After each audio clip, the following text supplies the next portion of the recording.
আমরা অনেক সময় মনে করি যে দরজা বন্ধ করে দিলে, সুইচটা অফ করে দিলে আর বুঝি কেউ দেখে না। তা আসলে আমরা আসমানি বিশেষ নজরদারির ভেতরে আছি, এটা আমরা ভুলে যাই যে সবার চোখ ফাঁকি দেয়া গেল, একজনের চোখ ফাঁকি দেয়া যায় না। তিনি কে বলেন তো? লা তুদরিকুল আবসার ওয়া হুয়া ইউদরিকুল আবসার ওয়া হুয়াল লাতীফুল খাবীর। কেউ তারে দেখে না, কিন্তু তিনি সবাইকে দেখে। কোন চোখ তাকে দেখে না, কিন্তু তিনি সব চোখগুলোকে দেখে। তাহলে 3 নম্বর লেসন হচ্ছে everything is recorded in well documented man. আমরা যা বলি, যা করি, যা লিখি, সবকিছু রেকর্ড করা হচ্ছে। কিন্তু সেদিন আপনি দেখবেন, ভালো করলেও দেখবেন, খারাপ করলেও আপনি দেখবেন। তার মানে সবকিছু লিপিবদ্ধ হচ্ছে, সংরক্ষিত হচ্ছে। এটা আল্লাহ কোথায় বলেছেন? সূরা ইয়াসিনের 12 নম্বর আয়াত। আল্লাহ বলেন, নাকতুবু মা কদ্দামু ওয়া আসারহুম। তারা যা আমল করেছে আমি লিখে রাখি। ওয়া আসারহুম, এবং যা তারা দুনিয়ার জন্য রেখে গিয়েছে তাও লিখে রাখি। মানে এনি অ্যাকশন দে লেফট বিহাইন্ড, এনি ইফেক্ট দে লেফট বিহাইন্ড। এটা সাদাকায়ে জারিয়া বা গুনায়ে জারিয়া। সাদাকায়ে জারিয়া হচ্ছে আপনি একটা ভালো কাজ করছেন, ধরেন যে দ্বীনি জ্ঞান শিক্ষা দিচ্ছেন। আমি সূরা ফাতিহা শিক্ষা দিলাম আপনাদেরকে, তো আপনারা এটা দিয়ে আজীবন নামাজ পড়তেছেন, আপনার সওয়াব তো আপনি পাবেনই, কিন্তু ওই যে আমি শিক্ষা দিলাম একটা পার্সেন্টেজ সওয়াব আজীবন আমার আমল নামে আসবে। শুধু তাই না, আপনি যে আবার আরেকজনকে সূরা ফাতিহা শিক্ষা দিবেন, সে তার পরবর্তী নেক্সট জেনারেশনকে সূরা ফাতিহা, এইভাবে কিয়ামত পর্যন্ত এই চেইন ধরে সূরা ফাতিহা যত লোক শিখবে তারা তাদের সওয়াব ঠিকই পাবে, কিন্তু তার একটা পার্সেন্টেজ সওয়াব আল্লাহ তাআলা আমার আমল নামায় দিয়ে দিবে। এটাকে বলে আসার। ওয়া নাকতুবু মা কদ্দামু, নিজে যে আমল করলাম আল্লাহ বলে এটাও লিখে রাখছি। ওয়া আসারহুম, any effect you left behind in this দুনিয়া, যেটা আপনি রেখে গেছেন এটাও আল্লাহ লিখে রাখবে। এবং ওয়াকুল্লা শাইইন আহসাইনাহু ফি ইমামিন মুবিন। আল্লাহ বলেন সবকিছু একটা নথির ভেতরে নথিবদ্ধ করে। নথি চিনেন তো না? ডায়েরি। তারপর আমাদের বাংলাদেশে তো যে আগে হাল খাতা করতো না, টালি খাতা বিশাল বড় বড়, এখন আছে কিনা, বিশেষ করে মুদির দোকানে দেখা যায় বড় মোটা মোটা ধপাস করে সে টেবিলের উপর ফেলে, তারপর আপনার নাম দেখে বের করে আপনার কত বাকি, কত দিতে হবে। এই যে টালি খাতা, এই নথি করে রাখছে আল্লাহ তাআলা আমাদের সবকিছু যা করলাম, যেটার ইফেক্ট দুনিয়াতে আমি রেখে গেলাম। এবং অন্য আয়াতে আল্লাহ তাআলা বলছেন, মা ইয়ালফিযু মিন কাওলিন ইল্লা লাদাইহি রাকীবুন আতীদ।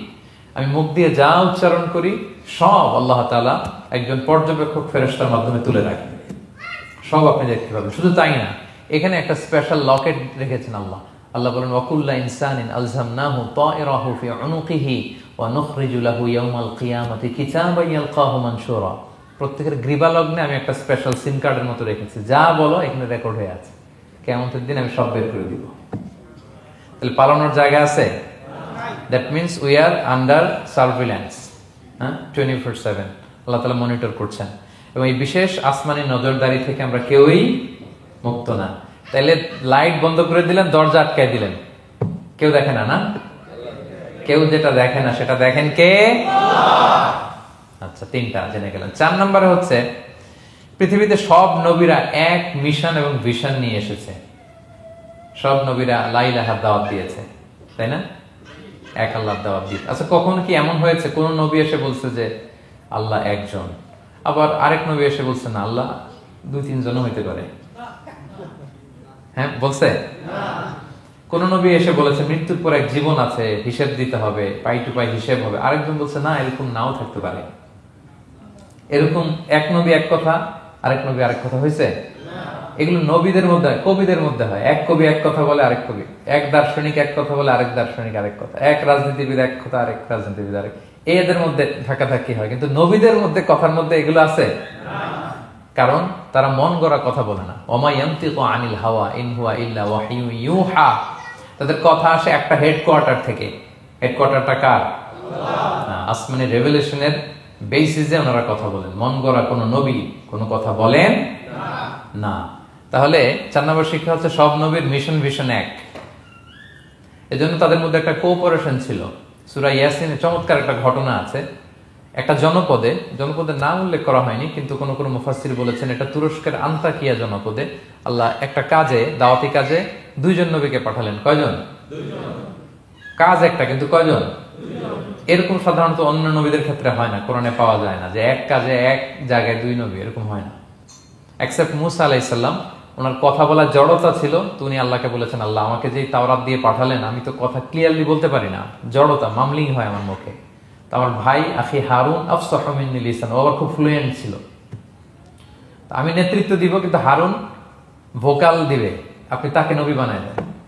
মুসা আলাইহিস সালামের দোয়ার বদলতে আল্লাহ হারুন আলাইহিস সালামকে নবী বানাই দিয়েছিলেন। দুই ভাই মিলে ফেরাউনের কাছে দাওয়াতি কাজ করেছে। কিন্তু এছাড়া আর এরকম দেখা যায় না যে এক এলাকায় এক কাজে দুইজন নবী, না। এইখানে দেখা গিয়েছে আন্তাকিয়া জনপদে আল্লাহ এক মিশনে কয়জন নবী পাঠিয়েছেন? আচ্ছা, কিছুদিন পরে আরো একজন, তাহলে হইল কয়জন? এক কাজে এক জনপদে এক এলাকায় মোট তিনজন নবী, কিন্তু এদের মধ্যে কোনো মারামারি নেই। আমাদের দায়ীদের অবস্থা দেখেন তো বাংলাদেশে, মাশাআল্লাহ। আমাদের প্রত্যেক দায়ীদের একই মিশন না? একই মিশন, একই ভিশন, একই লক্ষ্য, একই ডেস্টিনেশন, কিন্তু কত বিভেদ, কত বিরোধ দেখেন। আল্লাহ তাআলা সূরা ইয়াসিনের 14 নম্বর আয়াতে বলছেন, ইদ আরসালনা ইলাইহিম মুসনাইন, প্রথম দুজন নবী পাঠালাম একটা মিশনে, ফাআজ্জাজনা বিসালিস, এবং তৃতীয় জন দিয়ে আরো এদেরকে মজবুত করলাম, ফাকালু ইন্না ইলাইকুম মুরসালুন, তারা যে তিনজন একই কথা বলল যে আমরা রাসূল হয়ে এসেছি। তাহলে দেখেন নবীদের মধ্যে পারস্পরিক শ্রদ্ধাবোধ ছিল। বড় নবী, ছোট নবী, প্রধান বক্তা, দ্বিতীয় বক্তা, তৃতীয়, এগুলো ছিল না। এই তিন নবীর মধ্যে প্রধান নবী, দ্বিতীয় নবী, তৃতীয় নবী আছে নাকি? না। তিনজন একই মিশনে, একই ভিশনে, কোঅপারেশনে তারা এগিয়ে গিয়েছে। তো দেখেন আমরা যারা কোরআনের দায়ী, আমরা তো নবীদের কাজটাই করি, ফলে আমাদের মধ্যে এই কোঅপারেশন থাকতে হবে, এই রেসপেক্ট থাকতে হবে। আমি ব্যক্তিগতভাবে খুবই লজ্জিত যে আমাদের এই দাওয়া অঙ্গনটাকে আমরা কলুষিত করে ফেলেছি। আমরা অন্য আলেমকে, অন্য দায়ীকে তুচ্ছ করা, তাচ্ছিল্য করা, ছোট করা, হেয় করা, তাকে বাতিল করা, নাকচ করা, এরকম আমরা করে থাকি। আমি একাই ইসলামের মুখপাত্র, আমি যা বলবো এটাই, এটা ঠিকাদারি আমার কাছে, এরকম একটা মেন্টালিটি আছে না? এটা নবীদের মাইন্ডসেট এরকম ছিল না। ওনারা কোঅপারেশনে, কোলাবোরেশনে কাজ করতেন, পার্টনারশিপে, একে অপরের প্রতি রেসপেক্ট। কোন নবী আরেক নবীর বিসৎকার করে নাই, কিন্তু আমরা এক দায়ী আরেক দায়ীকে কাফের বলতেও তো আমরা দ্বিধাবোধ করি না, কি বলেন? আল্লাহ তাআলা আমাদের বোঝার তৌফিক দান করুন। 5 নাম্বার, নবীদের কাজ হচ্ছে আল বালাগুল মুবিন, ক্লিয়ার কমিউনিকেশন, শুধু পৌঁছে দেয়া, বাণীবাহকের কাজ করা। আল্লাহ তাআলা বলছেন, ওমা আলাইনা ইল্লাল বালাগুল মুবিন। ওই তিনজন নবী যখন বুঝালেন, তারা এলাকাবাসী মানে না, রিজেক্ট করলো, কিন্তু তারা বললো যে আমাদের কাজ হচ্ছে পৌঁছে দেওয়া, মানবা কি মানবো না এটা তোমাদের কাজ। আমাদের কাজ কি? আল বালাগুল মুবিন, কোরআনিক টার্মিনোলজি, মানে হচ্ছে ক্লিয়ার কমিউনিকেশন, আমাদের কাজ পৌঁছে দেওয়া, এর বেশি কিছু না। আমরা অনেক সময় একটু জবরদস্তি করতে চাই, জোরাজুরি করতে চাই, এই নামাজ পড়ো না কেন, তাকে জোরাজুরি করা, দাঁড়িয়ে রাখো না, জোরাজুরিতে বেশি কাজ হয় না। আপনি পাওয়ারফুল মেসেজ দিবেন, ইনফ্লুয়েন্স করবেন, এতেই আল্লাহ হেদায়েত দিবে। কারণ হেদায়েতটা নিয়ন্ত্রণ করেন একমাত্র কে? আল্লাহ। আর কারো হাত নেই, এমনকি নবীরও না। কোন নবীও চাইলে কাউকে হেদায়েত দিতে পারে না। আল্লাহর হাবিব সাল্লাল্লাহু আলাইহি ওয়াসাল্লাম মক্কায় মক্কাবাসীদের পেছনে ঘুরতে ঘুরতে পেরেশান। উনি তো রহমতের নবী, উনি ভাবতেছিলেন হায়রে একটু যদি আমার কথা মানতো তাইলেই তো জাহান্নাম থেকে বেঁচে যায়, আর একটু দাওয়াত দেই, সকালে দেই, দুপুরে দেই, বিকেলে দেই, রাতে দেই। তাদের পিছনে ঘুরতে ঘুরতে রাসূল সাল্লাল্লাহু আলাইহি ওয়াসাল্লাম পেরেশান হয়ে যেতেন। আল্লাহ তাআলা সূরা কাহফে আয়াত নাযিল করলেন, ফালা আল্লাকা বাকিউন নাফসাকা আলা আসারিহিম ইল্লাম ইউমিনু বিহাদাল হাদীসি আসাফা। নবী, ওরা যদি শুনতে না চায়, আপনি তো ওদের পিছনে ঘুরতে ঘুরতে পাগল হয়ে যাচ্ছেন বোধহয়, না রেখে দেন, মানলে মানুক, না মানলে নাই। হেদায়েত দেওয়ার মালিক হচ্ছে আমি। ফাযাক্কির ইন্নামা আনতা মুযাক্কির, আপনি শুধু স্মরণ করিয়ে দেন, উপদেশ দেন। লাস্তা আলাইহিম বিমুসাইতির, আপনি বল প্রয়োগ করতে আসেন, আপনাকে দারোগা বানাই পাঠাইনি আমি, আপনি শুধু পৌঁছে দিবেন। এমনকি রাসূল সাল্লাল্লাহু আলাইহি ওয়াসাল্লাম ওনার চাচা আবু তালেবের হেদায়েতের জন্য অনেক ট্রাই করেছেন, কিন্তু হেদায়েত নসিব হয়েছে বলেন? কারণ ইন্নাকা লা তাহদি মান আহবাবতা ওয়ালাকিন্নাল্লাহ ইয়াহদি মান ইয়াশা। নবী, আপনি যাকে চান তাকে হেদায়েত দিতে পারবেন না। তাহলে আমাদের যারা দাঈ, আমাদের কাজ কি? পৌঁছে দেওয়া। বলেন তো, কাজ কি? পৌঁছে দেওয়া। নাকি বল প্রয়োগ করা, জোরাজুরি করা? মাশাআল্লাহ। 7 নাম্বার লেসন হচ্ছে, এই পৃথিবীর সবকিছু আইন মানে কার? বলেন তো? আল্লাহ। ইচ্ছায় অনিচ্ছায় সবকিছু আল্লাহর আইন মানে, আমরা ছাড়া শুধু। আকাশ, জমিন, বাতাস, বৃষ্টি, মেঘমালা, পাহাড়, সাগর, নদী, সূর্য, চন্দ্র, সব আইন মানে কার? আল্লাহর আইন মানে। সে কথা আল্লাহ বলছেন, ওয়াশ-শামসু তাজরি লিমুস্তাকাররিল লাহা, আমি সূর্যের জন্য একটা গতিপথ দিয়েছি, কক্ষপথ, অক্ষপথ, সে ওইদিকেই ঘুরে, ওরা ঘুরতে বলছে ও ঘুরে, এর কোনো ব্যত্যয় নাই। যালিকা তাকদীরুল আজিজিল আলিম, এটা আমি আল্লাহ ফিক্স করে দিয়েছি। ওয়াল কামারা কাদ্দারনাহু মানাজিলা হাত্তা আদা কাল উরজুনিল কাদিম, আর চাঁদকে আমি 30টা মঞ্জিল দিয়েছি। দেখবেন চাঁদ কিন্তু এক জায়গায় উদিত হয় না, 30 দিনে 30 জায়গায় পুরো মাস ব্যাপী এদিক থেকে ওদিকে শুধু ঘুরে, এটা আল্লাহ ফিক্স করে দিছে, এটা ওর বিধান। আমাদের জন্য কোরআন বিধান হিসেবে দিচ্ছে, আমরা মানি না, কিন্তু প্রত্যেক প্রাণীর জন্য, সৃষ্টির জন্য যে বিধান আল্লাহ ফিক্স করেছেন ওরা ওইটাই মানে, এর একটু অ্যাকচুয়াল পরিমাণ ডান ব্যয় করে না। সুবহানাল্লাহ, সুবহানাল্লাহ। সো জগতের সবকিছু আল্লাহর দেয়া বিধান মেনে চলে, কারণ গোটা জগৎটাই তো তার। গোটা জগৎটা কার বলেন? ফলে আইনও চলবে তার। আমরা যেন আল্লাহর সবগুলো আইন মেনে চলি। 8 নাম্বার হচ্ছে, এই যে আমরা জান্নাতের কথা শুনি, কিয়ামতের কথা শুনি, আখিরাতের কথা শুনি, একদিন আমরা এটা চাক্ষুষ দেখতে পাবো, তখন আমাদের এই বিশ্বাসটা আরো প্রগাঢ় হবে। মৃত্যুর পরে যে আমাদের লম্বা ঘুম, এই আমাদের নিদ্রা ভঙ্গ যেদিন হবে, সেদিন আমরা সব দেখতে পাবো, চাক্ষুষ কিয়ামতের সবকিছু। সেটা আল্লাহ তাআলা বলছেন, নুফিখা ফিস সূরি ফাইদাহুম মিনাল আজদাসি ইলা রাব্বিহিম ইয়ানসিলুন। ইসরাফিলের সিংহার ফুৎকারে সেদিন সব মানুষ জেগে উঠবে। আপনারা ইসরাফিল আলাইহিস সালামের নাম শুনেছেন? কে উনি? একজন ফেরেশতা। উনি বড় একটা সিংহায় ফুৎকার দিবেন। সৃষ্টির পর থেকে আল্লাহ ওনাকে একটা কাজের জন্য অ্যাসাইন করেছেন, শুধু ফু দিবে 3টা। কয়টা? আর কোনো কাজ আছে? That's it, that's it. শুধু 3টা ফু দিবে, 3 বারে। ঠিক যে মুহূর্তে আপনারা এখন কথা শুনছেন, এই মুহূর্তে উনি ওই ট্রাম্পিট সিংহা নিয়ে আরশের দিকে তাকায় আছে, কখন আল্লাহর আদেশ আসে 1 সেকেন্ডের জন্য দেরি না, চোখের পলক যাতে দেরি না হয়ে যায়, তাকিয়ে আছেন উনি। ফুৎকার দিবে তো কবর থেকে মানুষগুলো উঠবে। মিনহা খালাকনাকুম ওয়া ফিহা নুঈদুকুম ওয়া মিনহা নুখরিজুকুম তারাতান উখরা। এই কথাই আল্লাহ এই সূরাতে বলেছেন। তো মানুষ যখন উঠবে, কারো ঘুম হবে 50 বছর, কারো 500 বছর, কারো 5000 বছর, কারো 5 লক্ষ বছর। পৃথিবীতে প্রথম নিহত হয়েছে কে জানেন? হাবিল। আদম আলাইহিস সালামের ছেলে হাবিল পৃথিবীর প্রথম মারা গেছে। সে, তার ঘুমটা কত লম্বা বলেন তো? সে কত হাজার বছর, লক্ষ বছর বেচারা ঘুমাচ্ছে, হ্যাঁ, তার কবরে।